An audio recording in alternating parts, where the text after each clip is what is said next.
Quantas vezes o sim escapuliu dos seus lábios, enquanto um sonoro não ecoava em seu íntimo? Quantas vezes a paleta dos seus gostos, o corte das suas vestes, a melodia da sua opinião foram pintados não pelas cores da sua alma, mas pelos tons que você imaginou agradariam aos olhos alheios? Que aquele cansaço que teima em pesar, não da labuta física, mas do incessante esforço em vestir uma pele que não é sua, apenas para colher um sorriso, um aceno de aceitação, um breve lugar sob os holofotes sociais. Se essas indagações reverberam em você, sinta o alívio de não estar à deriva nessa correnteza.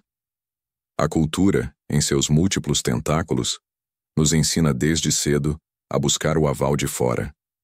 A ânsia de pertencer, a sede de ser amado e aceito, pulsam em nossa natureza humana. Contudo, quando essa necessidade assume o leme da nossa existência, quando o receio da rejeição ou da censura nos amordaça a verdade interior, chafurdamos em uma cilada sutil, porém devastadora, a compulsão por agradar. Essa é uma prisão, sem muros visíveis, cujas grades se forjam em deverias precisos e no espectro do "o que vão pensar de mim?", uma prisão que nos extirpa a espontaneidade, a centelha criativa e, sobretudo, a nossa liberdade psicológica. Hoje, sob o olhar perspicaz de Carl Gustav Jung, desbravaremos os meandros dessa armadilha, buscando a chave que ele nos oferece para libertar nossa alma e trilhar o caminho rumo à autêntica liberdade psicológica. Jung, com sua profunda cartografia da psique humana, desvendou um mecanismo basilar que todos nós acionamos para navegar no teatro social: a persona. Essa palavra, outrora a máscara dos atores greco-romanos, para Jung, veste-se como nossa máscara social, a fachada que exibimos ao mundo.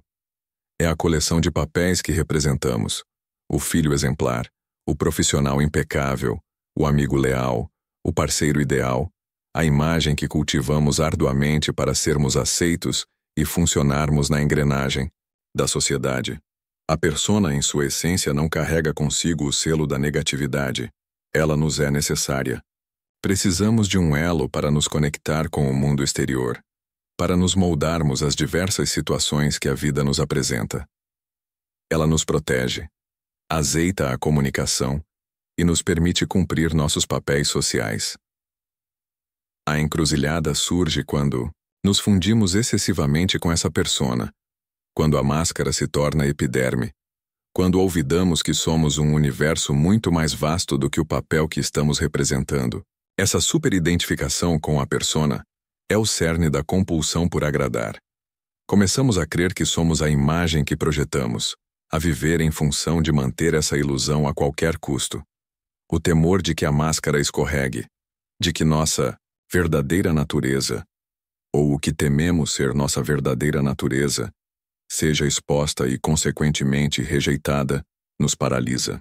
O eterno agradador, aquele que vive para saciar as expectativas alheias, é alguém profundamente enraizado em uma persona específica, a do bonzinho, do prestativo, do avesso a conflitos. Ele aprendeu, geralmente nos primeiros anos, que expressar suas próprias necessidades, anseios ou opiniões divergentes poderia deflagrar desaprovação, abandono ou discórdia.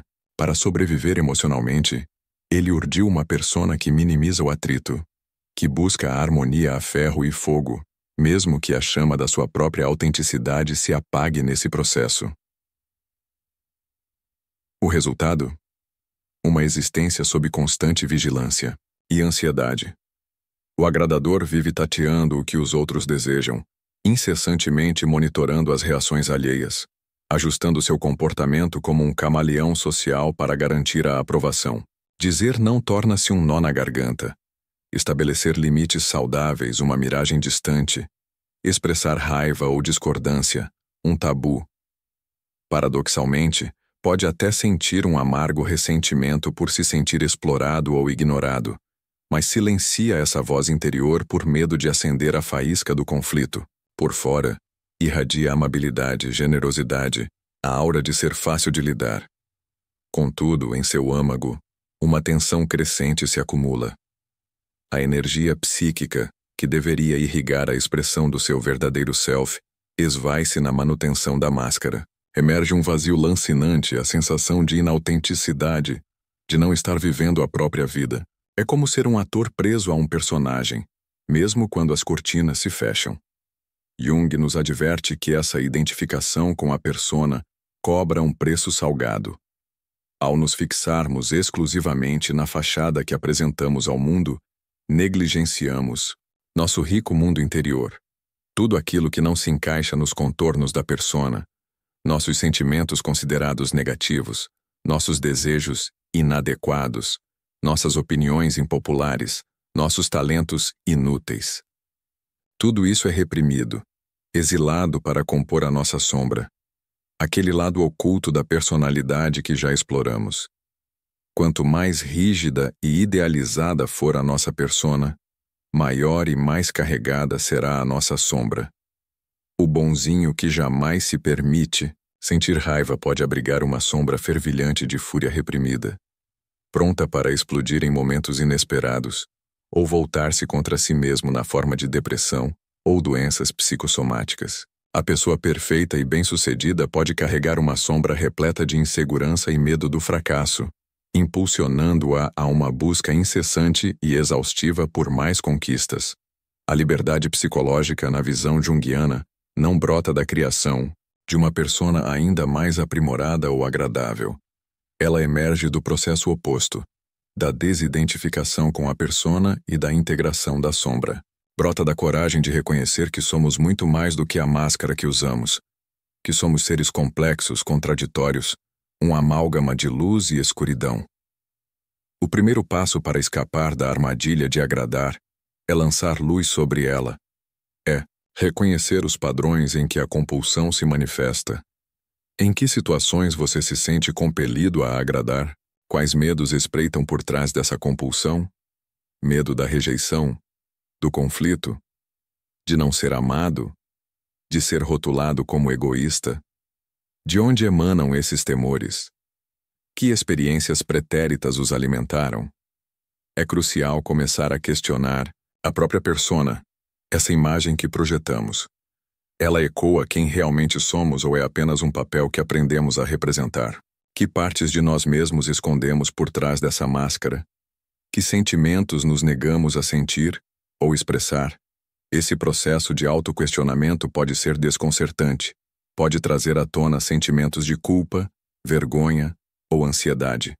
Afinal, estamos desafiando o mecanismo de sobrevivência que nos serviu por tanto tempo. Mas é um passo essencial. Sem essa consciência, permanecemos marionetes de nossas compulsões inconscientes. Jung nos encoraja a encarar a persona não como nosso verdadeiro eu, mas como uma ferramenta, uma vestimenta que podemos usar e despir conscientemente. Podemos escolher qual persona usar em cada situação, de forma flexível e adaptativa, sem nos perdermos nela. Isso exige um centro interior robusto, uma conexão com algo mais profundo do que a imagem social, uma conexão com o self. Quando começamos a nos sintonizar com o self, nossa fonte de validação começa a mudar. Passamos a depender menos da aprovação externa e mais da nossa própria integridade interior. Começamos a perceber que nossa autoestima não precisa estar atrelada ao que os outros pensam de nós, mas sim a nossa capacidade de sermos fiéis a nós mesmos. Isso não implica em nos tornarmos egoístas ou indiferentes aos outros. Pelo contrário, a verdadeira conexão com o outro só floresce a partir da autenticidade. Quando vivemos a partir da nossa verdade, nossos relacionamentos se tornam mais genuínos, mais profundos, mesmo que isso ocasione eventuais desentendimentos ou conflitos. É preferível uma conexão autêntica, com todos os desafios que ela acarreta, do que uma harmonia superficial que mascara uma solidão fundamental. Libertar-se da compulsão de agradar é um ato de coragem. É reivindicar o direito de ter suas próprias necessidades, seus próprios sentimentos, suas próprias opiniões. É aprender a dizer não quando necessário, a estabelecer limites saudáveis, a expressar seu desacordo de forma respeitosa, porém firme. É aceitar a verdade de que nem todos irão gostar de você ou aprovar suas escolhas, e que no fundo isso está bem.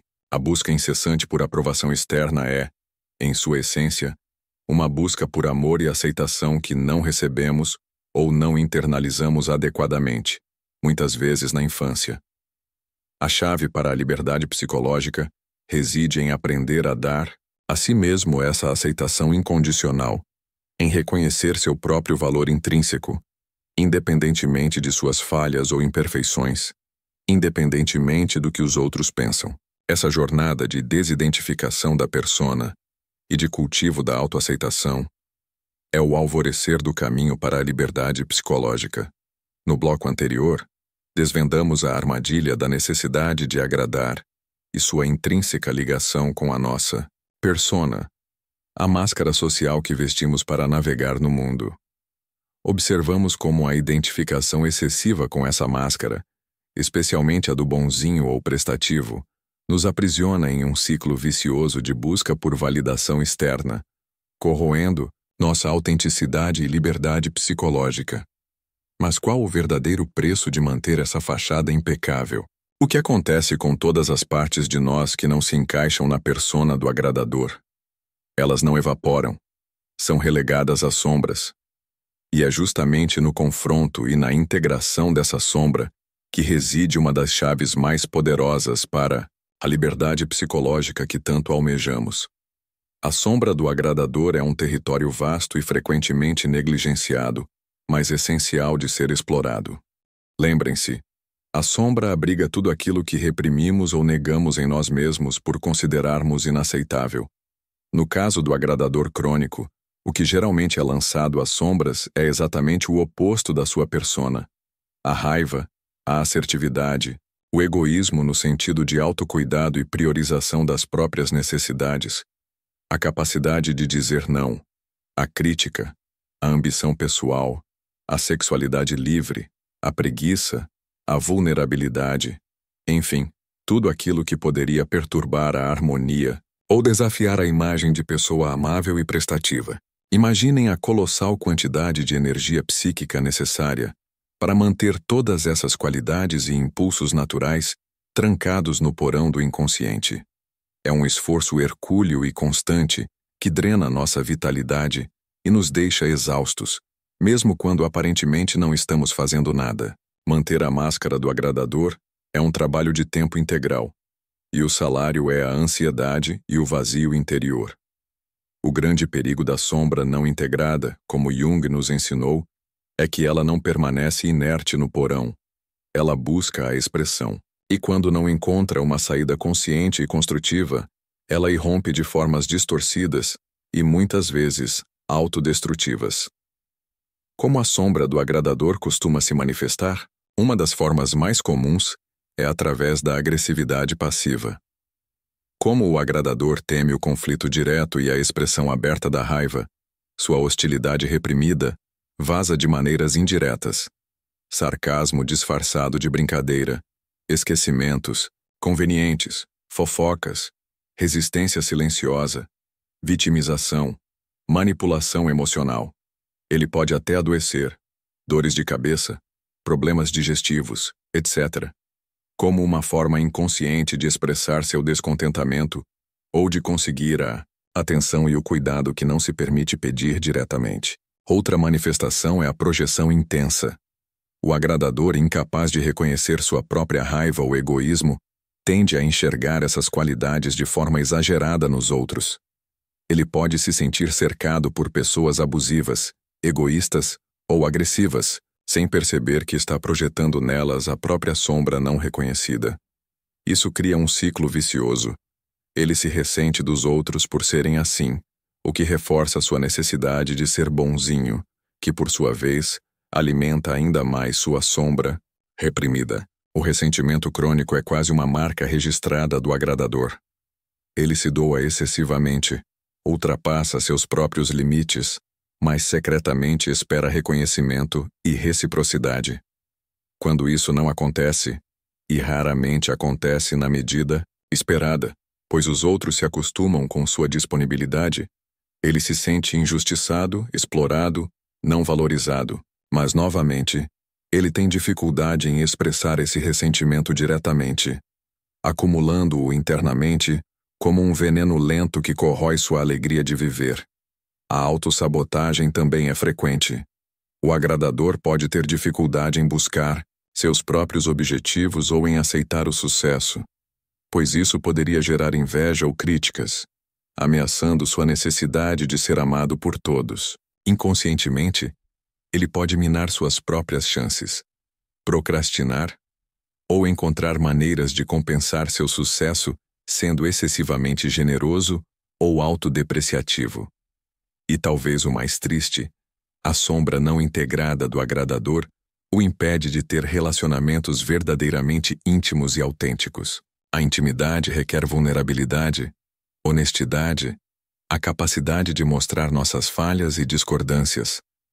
O agradador, preso à sua persona, teme mostrar qualquer coisa que não seja perfeita ou amável. Seus relacionamentos podem ser superficiais, baseados em um jogo de aparências, onde ele nunca se sente verdadeiramente visto ou aceito por quem ele é, com suas luzes e sombras. Então, como começar a lidar com essa sombra tão carregada? Como trazer à luz o que foi tão cuidadosamente escondido? A chave, novamente, é a consciência e a aceitação. O primeiro passo é reconhecer que essas qualidades sombrias, a raiva, a assertividade, a necessidade de limites, o foco nas próprias necessidades, não são inerentemente más. Elas são partes naturais e necessárias da psique humana. A raiva, por exemplo, é uma emoção vital que sinaliza que um limite foi violado ou que uma necessidade importante não está sendo atendida.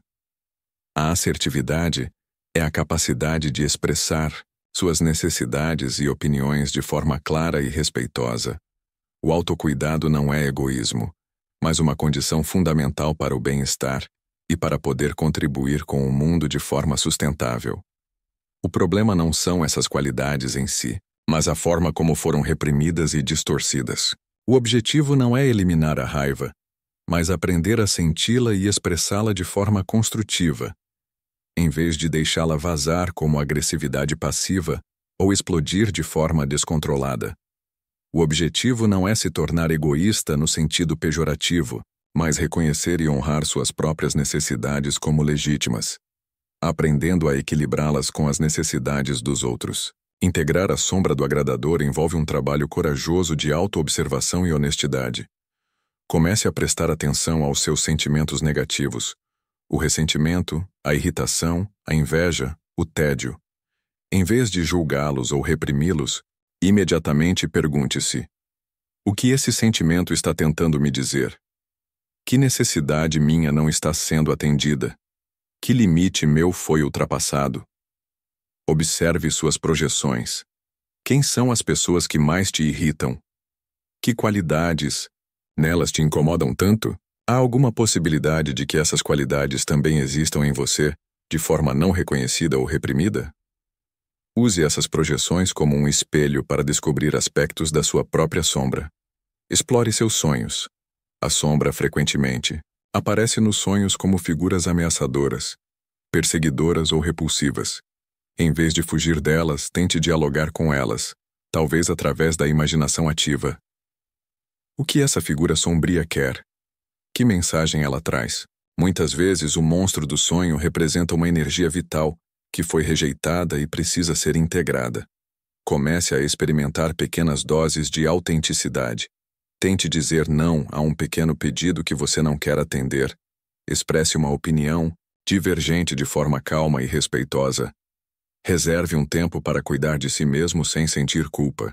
Observe a ansiedade que surge, mas não se deixe paralisar por ela. Perceba que, na maioria das vezes, as consequências catastróficas que você temia não acontecem.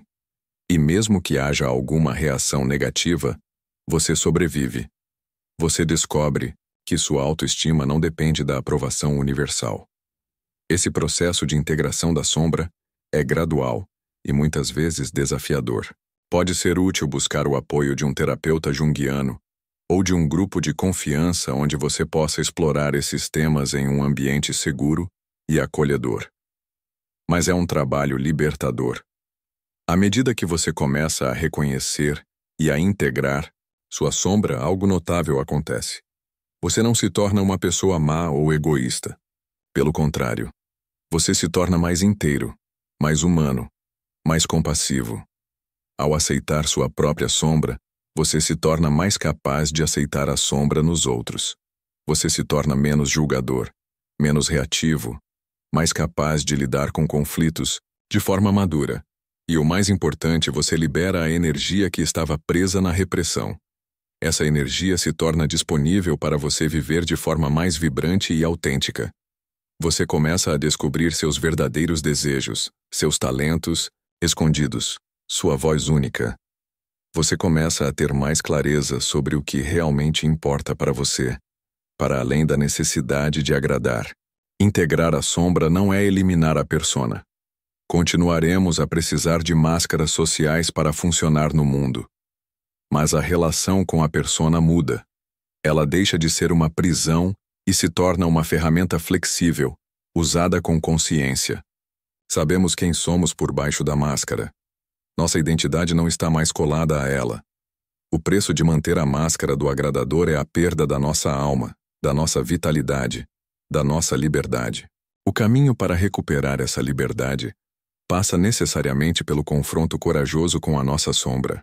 É na escuridão que encontramos o ouro escondido. É ao abraçar nossa totalidade, com todas as suas complexidades e contradições, que nos tornamos verdadeiramente livres. No próximo bloco, vamos explorar como desenvolver a autoridade interior necessária para sustentar essa liberdade, aprendendo a confiar na nossa própria bússola interna, em vez de buscar incessantemente a validação externa. Nos blocos anteriores, mergulhamos na armadilha da necessidade de agradar, compreendendo como a identificação excessiva com a persona nos aprisiona.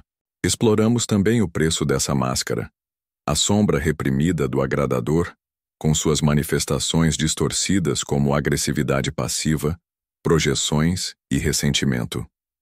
Vimos que a integração dessa sombra, por mais desafiadora que seja, é um passo crucial para recuperar nossa energia vital e autenticidade.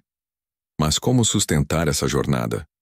Como evitar cair de volta nos velhos padrões de busca por aprovação externa assim que a pressão social aumenta ou a insegurança bate à porta? A resposta de Jung aponta para o desenvolvimento de uma autoridade interior. O que é essa autoridade interior? É a capacidade de confiar na sua própria percepção, nos seus próprios valores, na sua própria bússola interna, como guia principal para suas escolhas e ações. É deslocar o centro de gravidade da sua autoestima e do seu senso de direção do mundo exterior para o seu mundo interior. É aprender a ouvir e a honrar a voz do self, aquela totalidade sábia e ordenadora no centro da nossa psique, que mencionamos na nossa conversa sobre propósito. O agradador crônico vive sob a tirania da autoridade externa. Sua bússola está constantemente apontando para fora. O que os outros vão pensar? Isso vai agradar fulano? Estou correspondendo às expectativas? Ele busca incessantemente sinais de aprovação como um navegador perdido buscando um farol distante. O problema é que os faróis externos são múltiplos, contraditórios e muitas vezes enganosos. As opiniões dos outros mudam. As expectativas sociais variam. As modas vêm e vão. Tentar navegar a vida baseado apenas nessas luzes externas é garantia de confusão, ansiedade e perda de rumo. Cultivar a autoridade interior é como aprender a ler as estrelas dentro de si mesmo. É desenvolver uma conexão tão profunda com seu próprio centro, com seus valores essenciais, com sua intuição, que você se torna capaz de navegar mesmo em meio à neblina das opiniões alheias ou às tempestades das críticas. Como se desenvolve essa autoridade interior? Não é um interruptor que se liga de uma hora para outra. É um processo gradual que envolve várias dimensões. 1. Autoconhecimento contínuo. Quanto mais você se conhece, suas forças, suas fraquezas, seus valores, suas paixões, seus gatilhos, sua sombra, mais sólida se torna a sua base interior. O trabalho com sonhos, a reflexão sobre suas experiências, a atenção aos seus sentimentos, a exploração dos seus complexos, Tudo isso contribui para construir um mapa mais claro do seu próprio território psíquico. 2. Discernimento de valores. Quais são os seus valores fundamentais? O que realmente importa para você na vida, para além do que a sociedade diz que deveria importar? Honestidade, criatividade, justiça, compaixão, liberdade, conexão. Dedique tempo para refletir sobre seus valores essenciais, escreva sobre eles, use-os como critério para tomar decisões. Quando suas ações estão alinhadas com seus valores mais profundos, você sente uma integridade interior que serve como âncora, mesmo diante da desaprovação externa. 3. Conexão com a intuição e o sentimento. A cultura ocidental supervaloriza a razão e a lógica, muitas vezes desqualificando a intuição e os sentimentos como guias irracionais. Jung, no entanto, via a função sentimento, não confundir com emoção passageira, mas a capacidade de avaliar o valor das coisas, e a intuição, a percepção, via inconsciente, como ferramentas essenciais para a navegação psíquica. Aprender a prestar atenção àquela sensação visceral, aquele saber sem saber como se sabe, aquela voz interior que sussurra direções, é fundamental para desenvolver a autoridade interior. Isso requer silenciar o ruído mental, praticar a introspecção e ousar confiar nesses sinais internos, mesmo quando a lógica externa aponta em outra direção. 4. Experiência e reflexão. A autoridade interior não se baseia apenas em teoria ou introspecção. Ela se fortalece através da experiência vivida. Cada vez que você ousa agir de acordo com sua bússola interna, mesmo que com medo, e sobrevive à experiência, ou até mesmo floresce nela, você ganha mais confiança na sua capacidade de se guiar. É crucial, no entanto, refletir sobre essas experiências. O que funcionou, o que não funcionou, o que aprendi sobre mim mesmo e sobre o mundo. A combinação de ação corajosa e reflexão consciente solidifica a autoridade interior. 5. Estabelecimento de limites saudáveis. Uma manifestação concreta da autoridade interior é a capacidade de dizer não e estabelecer limites claros. Isso não é um ato de agressão, mas de autodefinição e autorrespeito. Saber onde você termina e o outro começa, proteger seu tempo, sua energia e seu espaço psíquico é essencial para não ser engolido pelas demandas e expectativas alheias. Cada não consciente a algo que não ressoa com você é um poderoso sim à sua própria integridade. 6. Responsabilidade pessoal. Desenvolver a autoridade interior implica também assumir total responsabilidade pelas suas escolhas e suas consequências. Paramos de culpar os outros ou as circunstâncias pela nossa infelicidade ou falta de rumo. Reconhecemos que, embora não possamos controlar tudo o que nos acontece, podemos escolher como responder. Essa autorresponsabilização é imensamente empoderadora. Ela nos tira do papel de vítima e nos coloca no centro da nossa própria vida. 7. Aceitação da imperfeição, sua e alheia. A busca incessante por aprovação, muitas vezes, está ligada a um perfeccionismo paralisante. Temos medo de errar, de falhar, de mostrar nossas vulnerabilidades.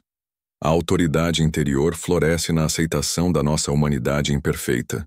Permitir-se errar, aprender com os erros e estender essa mesma compaixão aos outros, nos liberta da tirania do perfeccionismo e nos torna mais resilientes. É importante notar que desenvolver a autoridade interior não significa se tornar inflexível, arrogante ou fechado a feedbacks. Pelo contrário, quando estamos mais seguros em nosso próprio centro, nos tornamos mais capazes de ouvir os outros com abertura, de considerar diferentes perspectivas, de aprender com as críticas construtivas, sem nos sentirmos ameaçados ou desestabilizados. A diferença é que o filtro final, a decisão final, passa a ser nossa, baseada em nosso próprio discernimento e valores, e não na necessidade de agradar ou evitar conflitos. Essa jornada de cultivar a autoridade interior É, em essência, a jornada da individuação que Jung descreveu. É o processo de nos tornarmos indivíduos únicos, diferenciados da massa, guiados por nosso próprio centro. É um caminho que exige coragem, paciência e perseverança. Haverá momentos de dúvida, de recaída nos velhos padrões, mas cada passo consciente na direção de honrar sua própria verdade interior fortalece essa autoridade. Imagine como seria viver com essa bússola interna firmemente em mãos. Tomar decisões com mais clareza e confiança, navegar pelos relacionamentos com mais autenticidade e menos ansiedade, lidar com críticas ou desaprovações sem desmoronar, sentir uma profunda sensação de integridade, de estar vivendo a sua vida de acordo com os seus termos. Essa é a promessa da liberdade psicológica que Jung nos aponta. Não uma liberdade de circunstâncias externas, mas uma liberdade interior, uma soberania sobre o próprio reino psíquico, uma liberdade que ninguém pode nos dar ou tirar, pois ela reside na nossa conexão com o Self. No último bloco, vamos explorar como integrar tudo isso na prática, como viver essa liberdade no dia a dia, transformando a relação consigo mesmo e com o mundo, e encontrando a alegria e o significado que vem de ser autenticamente quem você é. Percorremos um caminho intenso até aqui, não é mesmo? Desmascaramos a armadilha sedutora da necessidade de agradar, confrontamos a sombra que se esconde por trás da persona do bonzinho e descobrimos a importância vital de cultivar uma autoridade interior, ancorada na sabedoria do nosso próprio Self. Falamos sobre desidentificação, integração, autoconhecimento, valores, intuição, limites, conceitos poderosos, chaves que Jung nos oferece para destrancar a cela da aprovação externa. Mas como levar tudo isso para o palco da vida real? Como transformar esses insights profundos em uma experiência vivida de liberdade psicológica no nosso dia a dia? Este último bloco é sobre isso. Aterrissar a jornada. É sobre como tecer a autenticidade na trama das nossas interações cotidianas, nas nossas escolhas, nos nossos relacionamentos. Porque a liberdade psicológica não é um estado abstrato, a ser alcançado em um retiro espiritual ou na sala de terapia. Ela é forjada e vivida no aqui e agora, nas pequenas e grandes decisões que tomamos a cada momento. Integrar essa liberdade recém-descoberta, ou em processo de descoberta, na vida diária não é um evento único, mas uma prática contínua, um aprendizado constante que exige atenção, intenção e, acima de tudo, compaixão consigo mesmo. Lembre-se, você está desaprendendo padrões profundamente arraigados, muitas vezes estabelecidos como mecanismos de sobrevivência. Haverá tropeços, recaídas, momentos em que o velho hábito de agradar falará mais alto.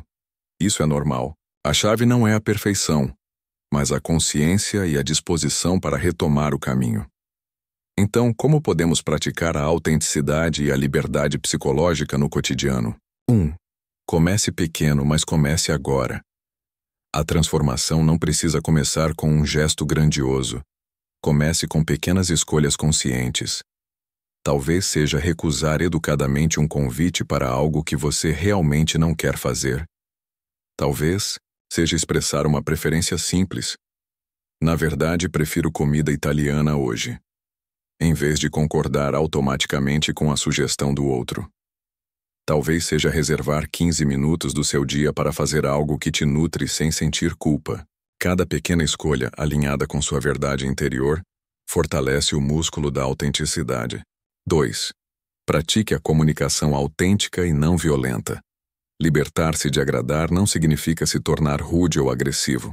Significa aprender a comunicar suas necessidades, sentimentos e limites de forma clara, direta e respeitosa. A comunicação não violenta, CNV, desenvolvida por Marshall Rosenberg, pode ser uma ferramenta valiosa aqui. Aprenda a expressar o que você observa sem julgamento, o que você sente, quais necessidades suas estão em jogo, e a fazer pedidos, claros, não exigências. Da mesma forma, aprenda a ouvir os outros com empatia, buscando entender seus sentimentos e necessidades por trás das suas palavras ou ações. A comunicação autêntica constrói pontes, não muros, mesmo quando há discordância.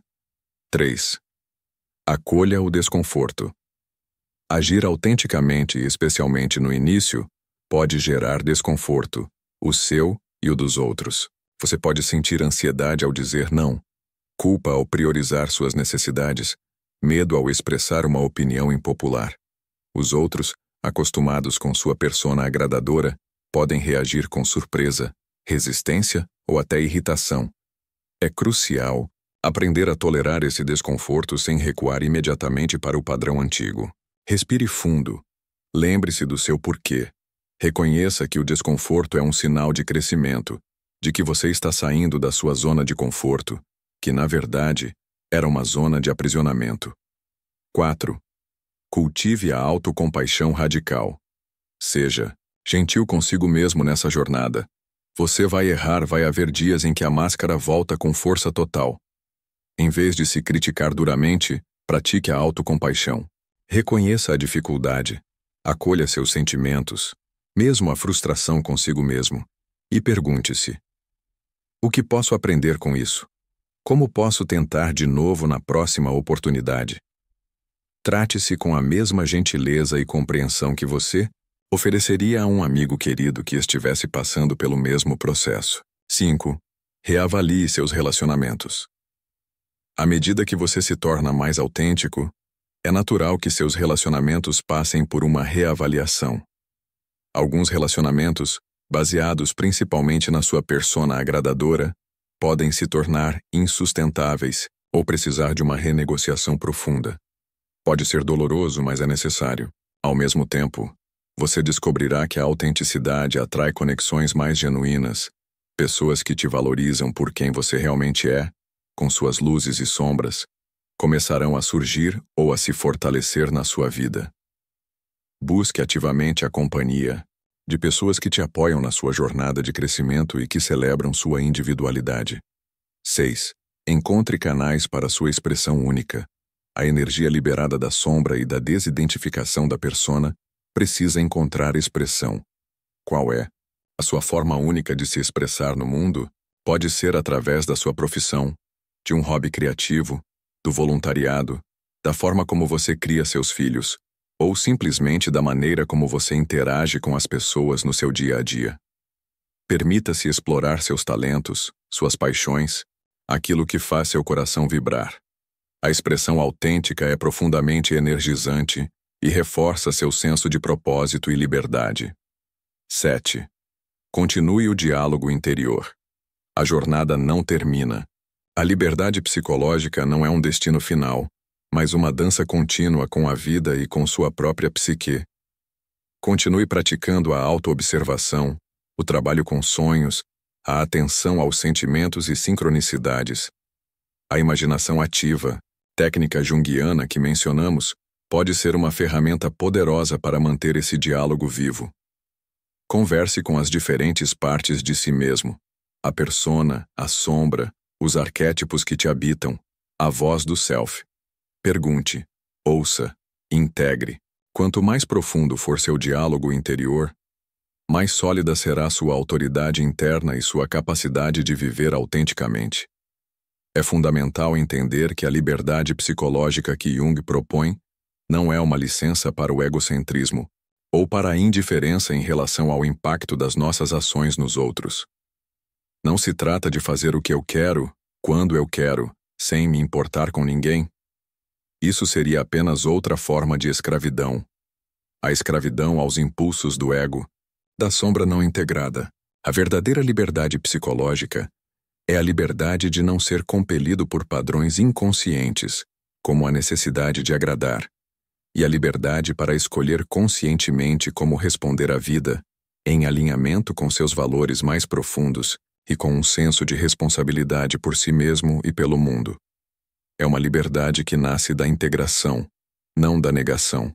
Integração da persona e da sombra, do consciente e do inconsciente, do masculino e do feminino interiores, da razão e do sentimento, da intuição e da sensação.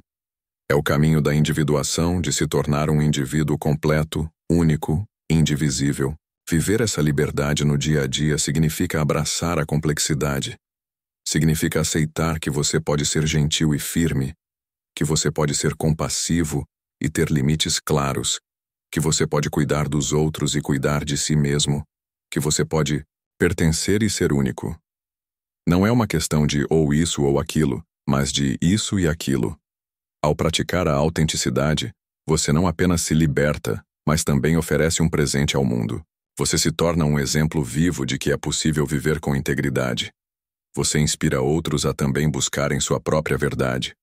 Você contribui com seus dons únicos, que só podem florescer plenamente quando você ousa ser quem você realmente é.